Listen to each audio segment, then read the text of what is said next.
The envelope had traveled 1,500 miles to find Sarah Whitmore standing in the dusty kitchen of the boarding house in Abilene, Kansas, where she worked from sunrise to well past sunset. And the paper trembled in her hands as she read the words that shattered her carefully constructed world into 1,000 irreparable pieces. It was July of 1878, and the heat pressed down on the cattle town like a heavy woolen blanket, making the air shimmer above the rutted Main Street where drovers and cowboys passed through on their way north with herds destined for the railroads. Sarah had been in Abilene for nearly 8 months, having left her family's small farm in Missouri after her father's crops failed for the 3rd consecutive year. At 19 years old, she had kissed her mother and 3 younger siblings goodbye, promising to send money home each month to help keep them fed through the winter. The boarding house owner, Mrs. Henderson, was a stern but fair woman who paid Sarah $10 a month plus room and board in exchange for cooking, cleaning, and managing the guests who came through town. The letter had arrived that morning with the postal rider, and Sarah had tucked it into her apron pocket while she served breakfast to a table full of dusty cattlemen who barely looked up from their plates long enough to grunt their thanks. She had waited until the lunch dishes were cleared, and the afternoon lull descended before slipping out to the small storage room behind the kitchen, where she kept her few belongings in a battered trunk. Her hands had shaken with anticipation as she broke the wax seal, expecting news of her youngest sister's birthday or perhaps word that her father had found work in town. Instead, her mother's careful script told her that her brother Thomas, just 16 years old, had died 2 weeks earlier from a fever that came on sudden and fierce. The words swam before Sarah's eyes as she read how he had been helping a neighbor repair a fence when he collapsed, how the doctor had been summoned but arrived too late, how her mother had held Thomas as he slipped away in the night.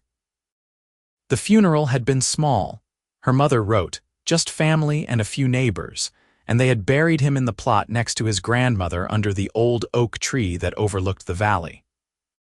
Sarah's legs gave out beneath her, and she sank onto an overturned crate, the letter falling from her fingers to the floor as the first sob tore from her throat. Thomas had been her shadow growing up, always following her through the fields and forests, asking endless questions about everything from why the sky was blue to how birds knew which way to fly when winter came. She had taught him to read using her mother's old Bible, and he had repaid her by catching fireflies in glass jars on summer nights to light her way when she had to walk to the well after dark. When she had left for Abilene, Thomas had pressed a smooth river stone into her palm and told her to keep it in her pocket so she would always have a piece of home with her. The sobs came harder now, shaking her entire body as grief crashed over her in waves. She had not been there. She had not held his hand or smoothed his hair or told him she loved him one last time. She had been here, hundreds of miles away, serving breakfast to strangers and scrubbing floors while her baby brother died calling for his family. The guilt was almost worse than the grief, a crushing weight that made it hard to draw a breath. She did not hear the footsteps approaching or the door creaking open behind her. She was lost in her sorrow, tears streaming down her face as she pressed her hands over her mouth to muffle the sounds that kept escaping. The boarding house had guests, and Mrs. Henderson would not appreciate one of her employees falling apart where anyone might see. Miss Whitmore. The voice was low and hesitant, touched with concern. "Are you hurt?" Sarah's head snapped up, and she found herself looking into the face of James Thornton, one of the cowboys who had checked into the boarding house 3 days earlier. He was perhaps 23 or 24, tall and lean with sun-darkened skin and eyes the color of summer grass.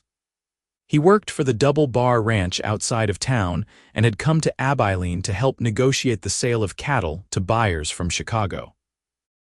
Sarah had served him his meals and changed the linens in his room, but they had exchanged little more than polite pleasantries. "I am fine," Sarah managed to say, though her voice cracked on the words and fresh tears spilled down her cheeks. "Please, I just need a moment."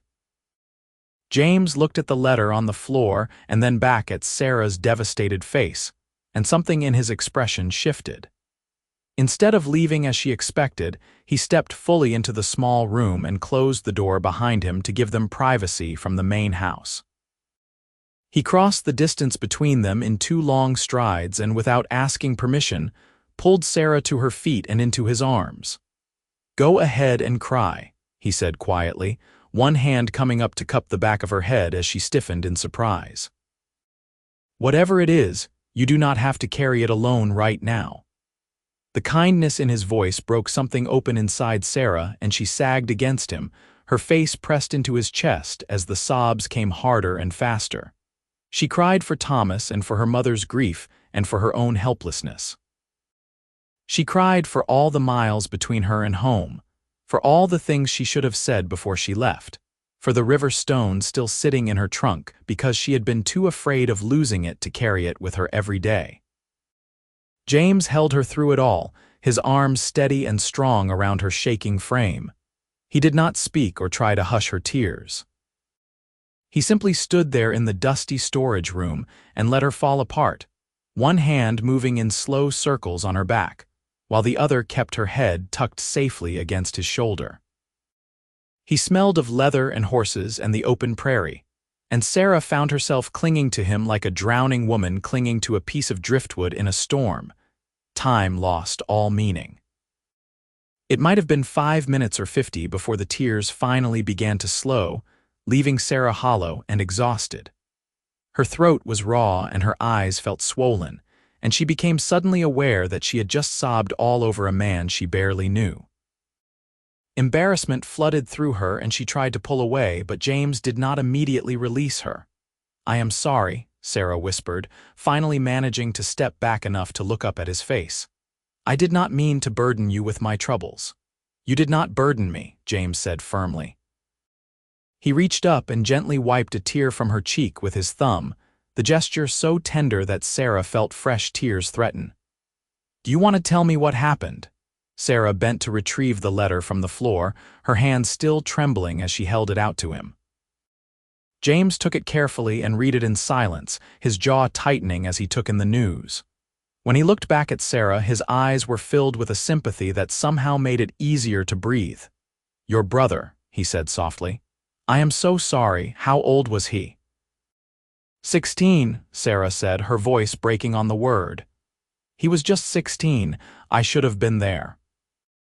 I should have been with my family instead of here, but I needed the money and I thought I was doing the right thing by working to help them. But now Thomas is gone and I was not there when he needed me." "You were trying to take care of your family," James said. "That is nothing to feel guilty about. But I was not there," Sarah repeated, fresh tears sliding down her face. "He died and I was not there." James set the letter aside and pulled Sarah back into his arms, and this time she did not resist.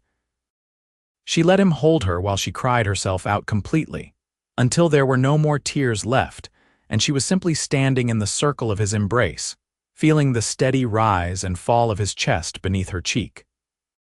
"My father died when I was 19, James said eventually, his voice rumbling through his chest. "I was 200 miles away working a cattle drive when it happened. Heart just gave out one day while he was mending fence. My mother sent word, but by the time I got home, they had already buried him. I told myself for months that if I had just been there, maybe I could have done something. Maybe I could have ridden for the doctor faster or helped him into the house or just held his hand so he was not alone." Sarah pulled back to look at him, seeing the old pain in his eyes. "What helped?" she asked quietly. "Time," James admitted. And eventually accepting that being there or not being there would not have changed what happened. "Your brother got sick and he died, and that is a terrible and unfair thing, but you being there would not have stopped the fever. You would just be grieving in Missouri instead of here." "But at least I could have said goodbye," Sarah whispered. "Maybe," James said.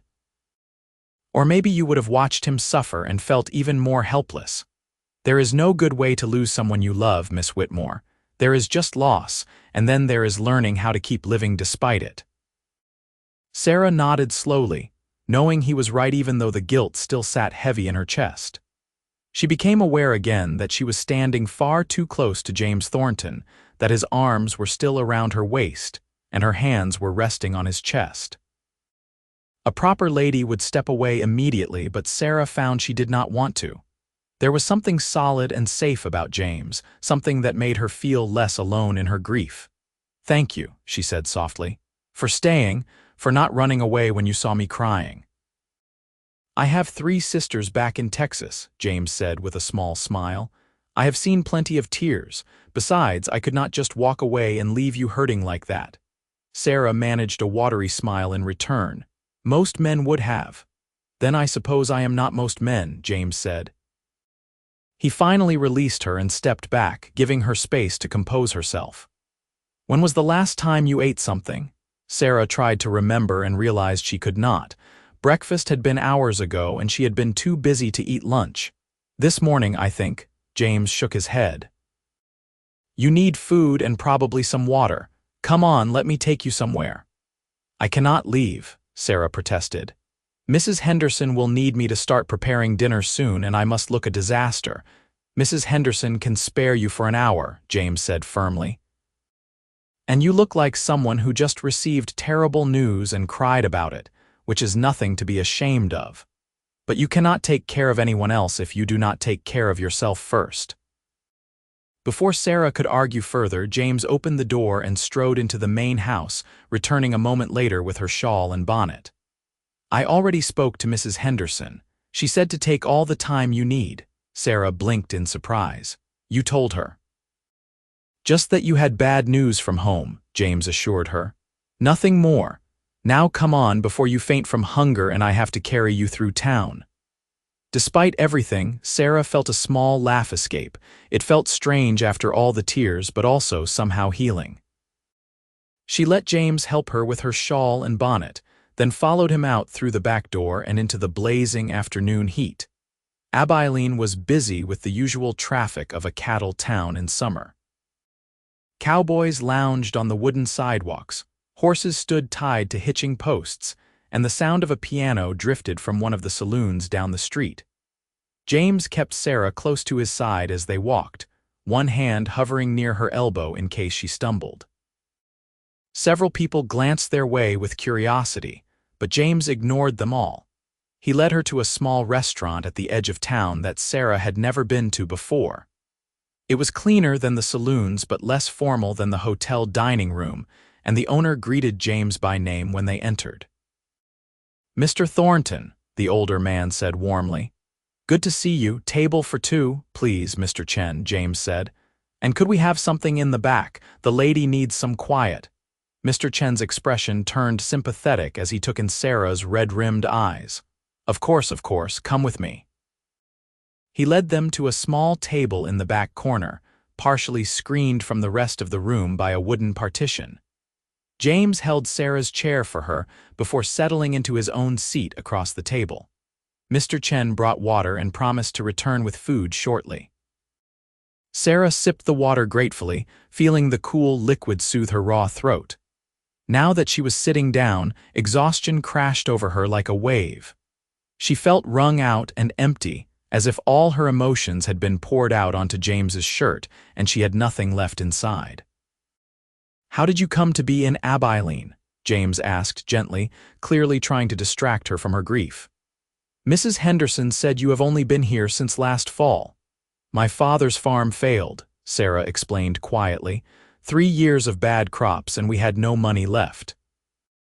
I came here to work so I could send wages home to help feed my sisters and brother." She stopped, her throat closing on the word brother. Thomas would never need feeding again. James reached across the table and covered her hand with his own. "You are a good daughter and a good sister," he said firmly. "Do not let grief make you forget that." Sarah turned her hand over so their palms pressed together, drawing comfort from the contact. "What about you? Mrs. Henderson said you work for a ranch in Texas." "The Double Bar about 50 miles south of here," James confirmed. "I have been there 5 years now. Started as a regular hand and worked my way up to trail boss. I bring the cattle north to market each summer and spend the rest of the year working the ranch. Do you have family there?" Sarah asked. "My mother and sisters are back in San Antonio," James said. "I send money home when I can, same as you. My oldest sister got married last year and the younger two are still in school. My mother takes in sewing to make ends meet." "It sounds like we have more in common than I realized," Sarah said softly. "I suppose we do," James agreed. His thumb traced small circles on the back of her hand, and Sarah found herself watching the movement, mesmerized. There was something happening between them, something unexpected and fragile. She had been so lost in her grief just an hour ago, but now, sitting across from James in this quiet corner, she felt the first stirrings of something else. Hope, maybe. Or at least the possibility that she might someday feel something other than sadness again. Mr. Chen returned with plates of roasted chicken, potatoes, and vegetables. Sarah had not realized how hungry she was until the food was in front of her. She ate slowly at first, then with more enthusiasm as her body reminded her that it needed sustenance. James ate as well, but he kept glancing at her between bites, as if checking to make sure she was all right. The concern in his eyes made Sarah's chest tighten in a way that had nothing to do with grief. "Why did you help me?" she asked suddenly. "You could have just walked away and pretended you never saw me crying." James set down his fork and looked at her steadily. "Because you looked like you were drowning and I knew what that felt like," he said simply. "And because from the moment I walked into that boarding house 3 days ago, I have not been able to stop thinking about you." Sarah's breath caught. "What?" "The way you smile at the guests even when they are rude to you," James continued, his eyes never leaving hers. "The way you hum while you work when you think nobody is listening. The way you stopped to help Mrs. Henderson carry the laundry even though you were already loaded down with dishes. I have been trying to work up the courage to speak to you properly, and then today I heard you crying and I could not just walk past." "I did not know," Sarah whispered, her heart beating faster. "I thought I was just another person you barely noticed."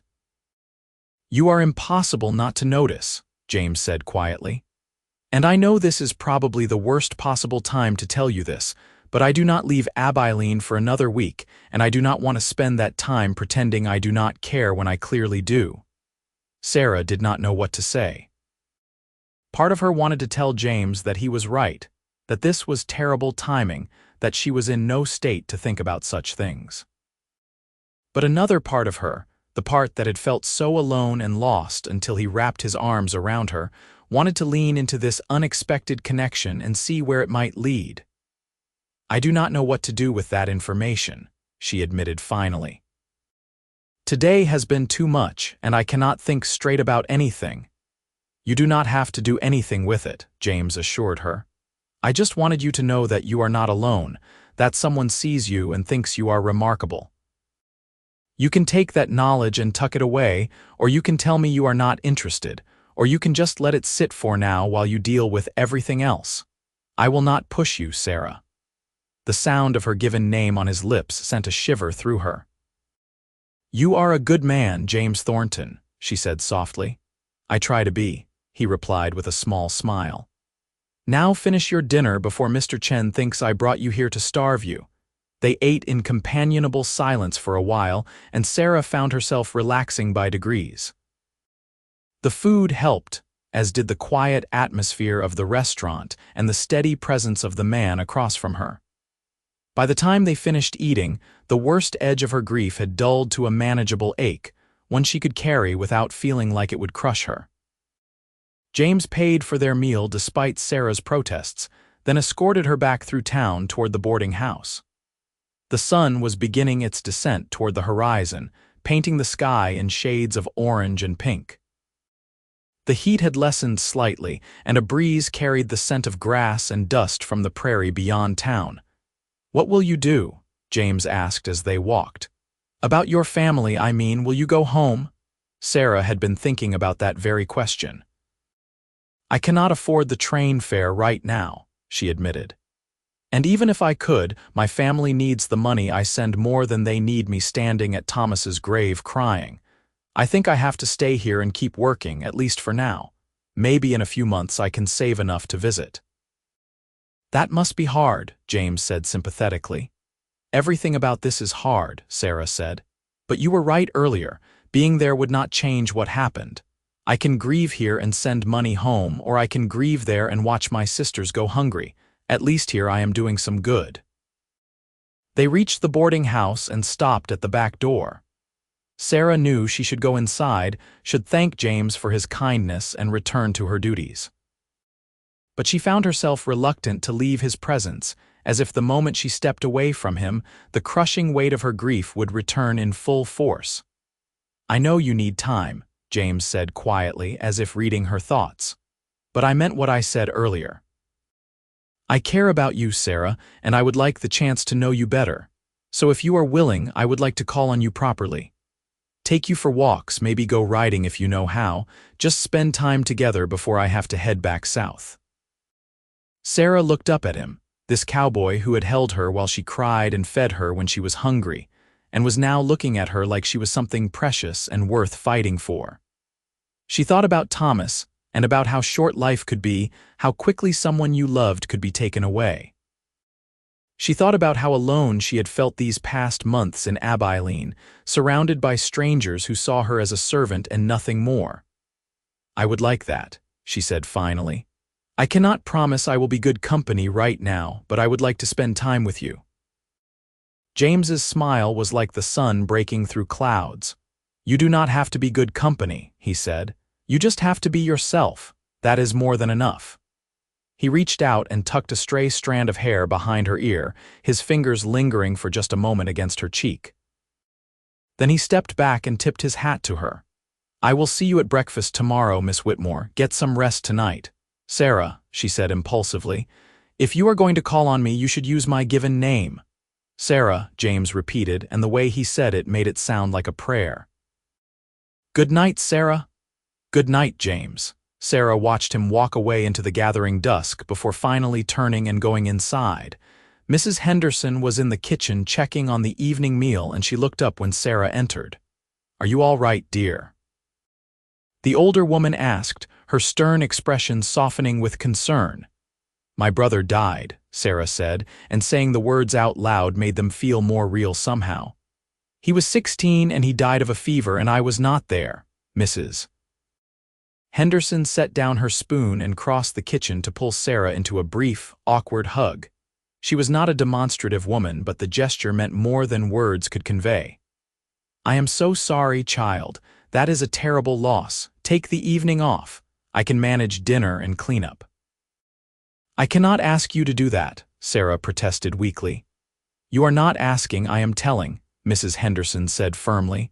"Go upstairs, write a letter to your mother, and get some rest. You can return to work tomorrow." Sarah nodded gratefully and made her way up the narrow stairs to the small room she shared with another girl who worked in one of the dry goods stores. The room was empty, her roommate still at work, and Sarah was grateful for the solitude. She lit a lamp and sat at the small desk they shared, pulling out paper and pen. Writing to her mother was harder than she expected. What could she say that would bring comfort? What words existed that could bridge the distance between them and ease the pain of losing Thomas? In the end, she kept it simple. She expressed her grief and her sorrow that she could not be there. She told her mother she loved her and the girls, and she promised to send extra money with the next post to help with any expenses from the funeral. She signed it with love and sealed it carefully, knowing it would be at least a week before it reached Missouri.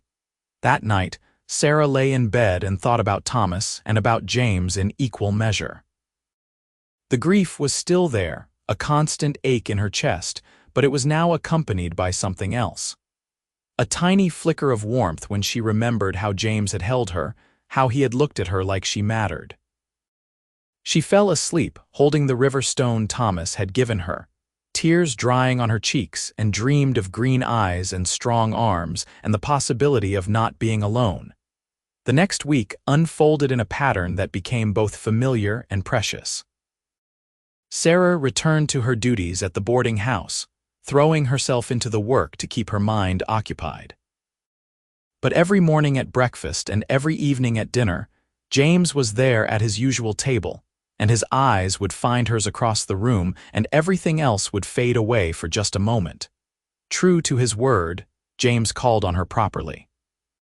On her afternoon off, he took her walking through town and out onto the prairie beyond, where the grass stretched endlessly toward the horizon and the sky seemed impossibly vast. They talked about everything and nothing. Sarah told him about growing up in Missouri, about helping her father with the planting each spring and teaching her siblings to read. James told her about Texas, about the ranch and the cattle drives and the hard, satisfying work of building something with your own hands. "I want my own place someday," James confided as they sat on a fallen log watching the sunset paint the prairie gold. "Not a huge spread, just something manageable. Enough land for cattle and horses, maybe a house with a real wood floor and glass windows. Somewhere my mother and sisters could visit and feel proud of what I built."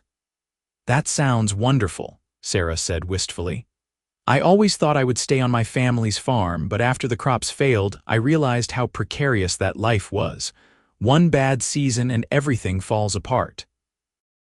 "Which is why you need more than one source of income," James agreed. "Cattle and horses, maybe some crops for feed. Diversify so if one thing fails, you have something else to fall back on." "You have really thought this through," Sarah observed. "I have had a lot of time to think on long trail rides," James said with a smile. He reached over and took her hand, lacing their fingers together. "What about you? What do you want for your future?" Sarah was quiet for a moment, considering. "I want to stop feeling like I am just surviving," she said finally. "I want a home that feels safe and permanent. I want people around me who love me. I want to wake up in the morning and feel happy instead of just tired." She paused, then added quietly, "I want what you described. A place to belong." "You deserve all of that," James said, squeezing her hand gently. "And I hope you find it." "Maybe I am starting to," Sarah said, looking at him meaningfully. James's expression softened and he lifted her hand to his lips, pressing a kiss to her knuckles. "I am trying very hard to court you properly," he said, "but you make it difficult when you say things like that and look at me like I might be part of your future." "You might be," Sarah admitted, her heart racing. "Is that too forward of me to say?" "Not forward enough," James said, and then he was leaning in and kissing her properly, his lips warm and gentle against hers. Sarah had been kissed before, clumsy pecks from boys back home who thought she might let them, but this was different. This was James, who had held her while she cried and listened to her fears and saw her not as a servant or a burden, but as a woman worth treasuring. She kissed him back with all the emotion she could not put into words, one hand coming up to cup his jaw while his arms pulled her closer. When they finally broke apart, both breathing hard, James rested his forehead against hers. "I am leaving in 5 days," he said quietly. "The cattle sale is finalized and I need to get back to the ranch, but Sarah, I do not want this to be the end. I know we have only known each other a short time, but I have never felt like this about anyone before." "What are you saying?" Sarah whispered, afraid to hope for too much. "I am saying come with me," James said urgently. "Come back to Texas. I make good money and I have savings. I can take care of you while you figure out what you want to do. Or if you want to keep working, there are towns near the ranch where you could find employment. I just know that the thought of leaving you here and not seeing you again makes me feel like someone is tearing out my heart." "James," Sarah breathed, overwhelmed. "That is a huge thing to ask." "I know," he said. "And if you say no, I will understand, but if there is any part of you that feels what I feel, that thinks we could have something real together, then please consider it. You said you wanted a place to belong. Let me try to give you that." Sarah's mind was racing. Leave Abilene? Leave Kansas entirely and go to Texas with a man she had known for barely more than a week. It was madness. It was impulsive and risky and exactly the kind of decision that practical, responsible Sarah Whitmore never made. But practical, responsible Sarah had also worked herself to exhaustion for 8 months while grief and loneliness ate away at her. Practical, Responsible, Sarah sent all her money home and never kept anything for herself. Maybe it was time to make a different choice. Maybe it was time to reach for something she wanted instead of just doing what she thought she should. "I need to think about it," she said finally. "And I need to talk to Mrs. Henderson. But James, I do feel what you feel. I do think we could have something real. I am just scared." "Being scared is smart," James said, pulling her into his arms. "I am scared too, but I would rather be scared and with you than safe and alone." They sat there on the prairie as the stars began to appear overhead, and Sarah let herself imagine a different future than the one she had planned. A future that included this kind, steady man who held her like she was precious. A future that might include love and home and belonging. Over the next 3 days, Sarah wrestled with her decision.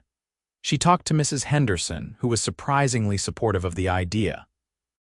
"You are a hard worker, and I will be sorry to lose you," the older woman said. "But I have seen the way that young man looks at you, and I have been married long enough to know when something is real. If you care for him, do not let fear hold you back." Sarah wrote another letter to her mother, this time explaining about James and the possibility of moving to Texas. She promised to keep sending money, possibly even more than before since James assured her he could help. She told her mother that she thought this might be her chance at happiness, and she hoped her family would understand. The hardest part was reconciling her decision with her grief over Thomas. Was it wrong to reach for happiness when her brother was barely cold in the ground? Would her family think she was abandoning them by choosing a man over coming home? On her last evening in Abilene, Sarah sat in the small storage room where James had first found her crying. She held the letter from her mother in one hand and the river stone from Thomas in the other, and she let herself feel everything. The grief and the hope, the fear and the excitement, the guilt and the love. "I think you would have liked him," she said aloud, as if Thomas could hear her. "He is kind and strong, and he makes me feel like maybe I deserve good things. I wish you could meet him. I wish you were here to give me advice or tease me or tell me I am being foolish." Her voice broke and she clutched the stone tighter. "I miss you so much, but I think I need to do this. I think I need to choose my own happiness this time, even though it scares me. I hope wherever you are, you understand." There was no answer, of course, but Sarah felt something settle inside her nonetheless, a sense of peace, or at least acceptance. Thomas was gone and nothing would change that. But she was still here, still alive, and she deserved to live fully instead of just existing in grief. The next morning, Sarah packed her few belongings into her trunk and said goodbye to Mrs. Henderson and the other staff at the boarding house. There were tears and hugs and promises to write, and then James was there with a wagon, loading her trunk and helping her up onto the seat beside him. "Are you sure about this?" he asked one last time as they prepared to leave Abilene behind. Sarah looked at the town where she had spent 8 months working and grieving and surviving. Then she looked at James, at the hope and love shining in his green eyes, and she smiled. "I am sure," she said. "Let us go home." The journey south to Texas took over a week, and it was both grueling and wonderful. They traveled with a small group of other cowboys from the Double Bar Ranch who were heading home after the cattle sale.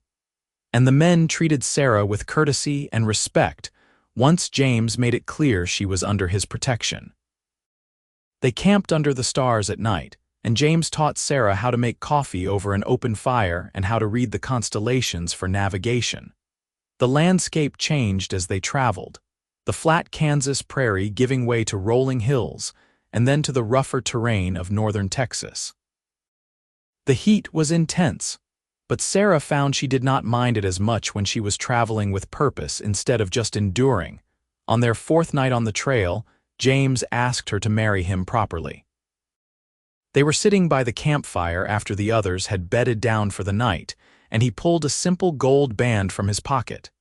"It was my grandmother's," he explained. "My mother sent it with me when I left San Antonio, said I would know when I met the woman I was supposed to give it to." He took Sarah's hand in his. "I know we are doing everything backwards and faster than we probably should, but I do not want there to be any doubt about my intentions. I love you, Sarah Whitmore. I want to marry you and build a life with you. Will you have me?" Sarah looked at the ring, at James's earnest face, at the stars wheeling overhead in the vast Texas sky. She thought about everything she had lost and everything she might gain. She thought about Thomas and her family and the farm in Missouri, and she sent up a silent prayer that they would understand and forgive her for choosing this path. "Yes," she said, her voice clear and certain. "Yes, I will marry you." James slipped the ring onto her finger and kissed her with such joy and tenderness that Sarah felt tears prick her eyes. But these were happy tears, tears of hope instead of grief. They were married 2 days later by a circuit preacher in a small town called Red River Crossing. The ceremony was simple, just Sarah and James and the preacher and 2 witnesses pulled from the general store. Sarah wore her best dress and James wore his cleanest shirt, and when the preacher pronounced them husband and wife, Sarah felt something click into place inside her. This was where she was meant to be. With this man, building this life, the Double Bar Ranch was everything James had described and more. It spread across thousands of acres of Texas grassland, with longhorn cattle dotting the landscape and horses running in the corrals. The ranch owner, a gruff but fair man named Samuel Barrett, welcomed Sarah warmly and offered them the use of a small cabin on the property until they could get their own place established. The cabin was simple but sturdy, with one main room that served as kitchen and living area, a smaller bedroom, and a loft for storage. It had a real wood stove and glass windows, and even a little porch where Sarah could sit in the evenings and watch the sunset. "It is perfect," she told James as they stood in the doorway that first evening, looking at what would be their home. "It is a start," James said, pulling her close. "But I promise you, Sarah, this is just the beginning. I am going to work hard and save money, and in a few years we will have that place of our own I told you about, a real house with land and everything we need." "I do not need a big house," Sarah said, wrapping her arms around his waist. "I just need you and this chance to build something together." That night, as they lay together in their small cabin with the sounds of the prairie drifting through the windows, Sarah thought about how much her life had changed in just 2 weeks. She had gone from grieving alone in a storage room to married and starting a new life in Texas. The grief for Thomas was still there, it always would be, but it no longer defined her entire existence. She could hold the sadness and the joy at the same time, could honor her brother's memory while also embracing her own future. The months that followed were hard but good. Sarah found work in the nearby town of Pleasant Valley, helping at the local school and taking in sewing to supplement James's wages. She wrote to her mother regularly and sent money home, and gradually the letters she received in return grew warmer as her family accepted her new life. Her mother even wrote that she was happy Sarah had found someone to love, that Thomas would have wanted her to be happy. James worked long days on the ranch, often leaving before dawn and not returning until after dark. But he always came home to Sarah, always kissed her and asked about her day and held her close before they fell asleep. On Sundays, they would ride out onto the range together, and James would show her the land and talk about his dreams for their future. A year after their hasty wedding, James came home one evening with news that changed everything. "Barrett is selling off some of the northern section of the ranch," he told Sarah, his eyes bright with excitement. 500 acres, and he is offering me first right of purchase." "Sarah, this could be it. This could be our start." They spent that evening going over their finances, counting every dollar they had saved. It was not enough for the full purchase price, but Barrett was willing to carry a note if they could put down a significant deposit. It would mean every spare penny going toward the land for the next several years, but it would be theirs. Their own place, just like James had dreamed. "Let us do it," Sarah said decisively. "We will work hard and save and make it happen," and they did. Over the next 3 years, they poured everything they had into building their ranch. James worked sunrise to sunset clearing land, building fences, and starting a small herd of cattle. Sarah continued her work in town and also began raising chickens and tending a vegetable garden. Every dollar they earned went back into the land. It was exhausting, sometimes overwhelming, but they did it together. On the nights when James was too tired to eat, Sarah would rub his shoulders and remind him why they were doing this. On the days when Sarah felt overwhelmed by how much work still remained, James would take her in his arms and dance her around the cabin floor, humming a tune until she laughed.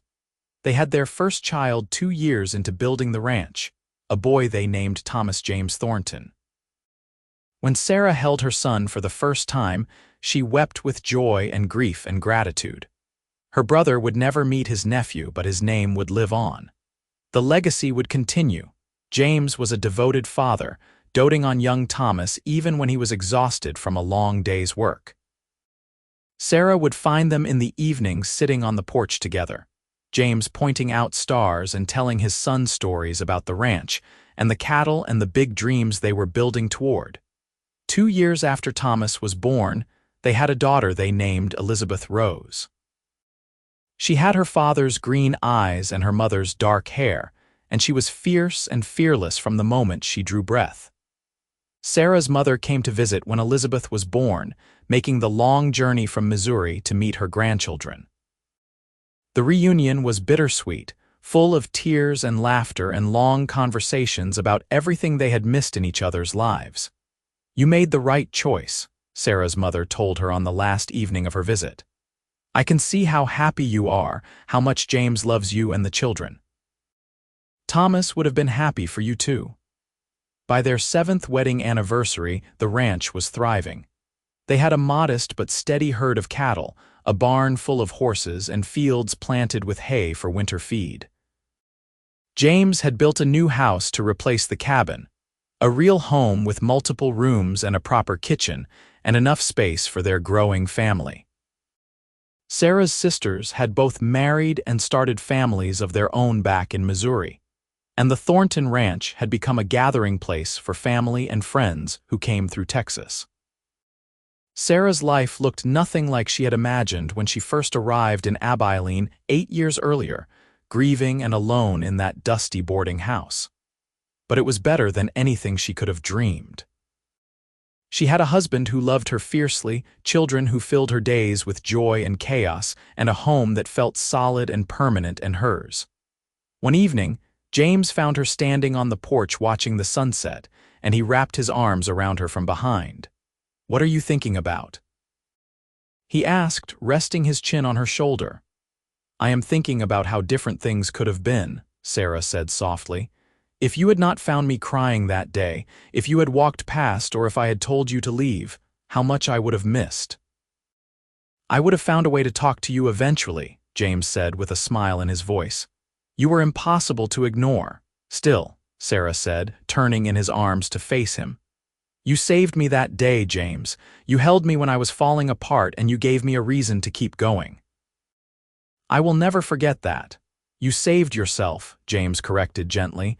"You made the brave choice to take a chance on something new. I just got lucky enough to be part of it." He kissed her softly, then grinned. "Though I will admit, I am very glad I chose that particular moment to walk past that storage room." "So am I," Sarah said, laughing. She could hear their children playing inside the house, their voices bright and happy. She could smell the dinner she had left warming on the stove and feel the solid weight of her husband's arms around her. She could see the land they had built together stretching out in all directions, marked with fences and dotted with cattle. This was home. This was belonging. This was everything she had yearned for in those dark days of grief, and so much more. "I love you," she told James, the words she said every day but never took for granted. "I love you too," he replied, the same answer he always gave, always would give. As the sun sank below the horizon and painted the sky in shades of gold and crimson, Sarah Thornton sent up a silent thank you to her brother Thomas, to the letter that had broken her heart, and to the cowboy who had held her until the tears stopped falling. All of it, the grief and the healing, the fear and the courage, had led her here. And here was exactly where she was meant to be. 20 years later, Sarah stood in the same spot on the porch of the house James had built for her, but this time she was not alone. Thomas was 22 now, a man grown and working the ranch alongside his father. Elizabeth was 20, newly married to a good man from Pleasant Valley and already expecting her first child. Sarah's hair had threads of silver running through it, and lines had appeared at the corners of her eyes from years of squinting into the Texas sun. The ranch had grown beyond their wildest dreams. They now had over 1,000 acres and employed several ranch hands to help with the work. James had built a reputation as a fair but shrewd cattleman, and buyers came from as far as St. Louis to purchase their stock. Sarah had opened a small school in Pleasant Valley, teaching children to read and write just as she had once taught her siblings back in Missouri. Her mother had passed away 3 years earlier, peacefully in her sleep after a long and full life. Sarah had been able to travel back to Missouri for the funeral, bringing her children to say goodbye to their grandmother and visit the graves of their grandfather and uncle. Standing at Thomas's grave after all those years, Sarah had wept again, but the tears were different than they had been that day in the storage room. These tears were softer, tinged with acceptance and gratitude for the time they had shared rather than rage at what had been stolen. James came out onto the porch now, moving a little slower than he once had but still strong and steady. He had gray in his hair and beard, and his hands were calloused from decades of ranch work, but his green eyes still lit up when they found Sarah's face. "What are you thinking about?" He asked, the same question he had asked hundreds of times over their years together. "I am thinking about the first time you held me," Sarah said, leaning into his embrace. "All those years ago in Abilene, I was so broken that day, so certain that I would never feel whole again. And you just held me and let me cry and somehow made me believe that I might survive." "You did more than survive," James said, pressing a kiss to the top of her head. "You thrived. You built a beautiful life, raised wonderful children, and made me the happiest man in Texas." "We built it together," Sarah corrected. "Every bit of it." They stood there as the sun set over their land, over the home they had created through hard work and love and absolute faith in each other. Sarah thought about the girl she had been, crying over a letter in a dusty storage room, certain that her world had ended. She thought about the cowboy who had refused to let her drown in grief, who had offered her hope and home and love. And she thought about how sometimes the worst moments of your life could lead to the best ones, if you were brave enough to keep going. If you were lucky enough to find someone willing to hold you until the tears stopped falling, and then brave enough to build a future together. "Thank you," Sarah whispered to James, to her children, to the land beneath her feet. "Thank you for all of it." James held her closer, and in the house behind them they could hear Elizabeth arriving with her husband, could hear Thomas's laughter as he greeted his sister. Soon they would all sit down to dinner together, sharing food and stories and love around the big table James had built with his own hands. This was Sarah's legacy. Not the grief that had once threatened to consume her, but the love she had been brave enough to reach for. The family she had built, the home she had created, the life she had chosen when it would have been easier to give up. She had been crying over a letter from home when a cowboy found her. He had held her until the tears stopped falling. And then he had helped her build a new home, one filled with so much love and joy that sometimes Sarah had to stop and marvel at how blessed she was. As they walked inside to join their family, James took her hand and squeezed it gently. Sarah squeezed back, a silent acknowledgement of everything they had shared and everything still to come. They had built something beautiful from ashes and grief, something strong enough to last generations. And it had all started with a moment of kindness, a pair of arms offering comfort, and the courage to believe that happiness was still possible even in the darkest times. That was a lesson Sarah hoped to pass on to her children and grandchildren. That love could heal, that second chances existed, and that sometimes the person who held you while you cried could end up being the person you built your entire life with. The Thornton Ranch would stand for generations, a testament to hard work and dedication. But more than that, it would stand as proof that sometimes all it took to change a life was one person refusing to walk past someone in pain, one person brave enough to offer comfort, one person willing to hold another until the tears stopped falling, and then stay to help build something beautiful from the pieces that remained.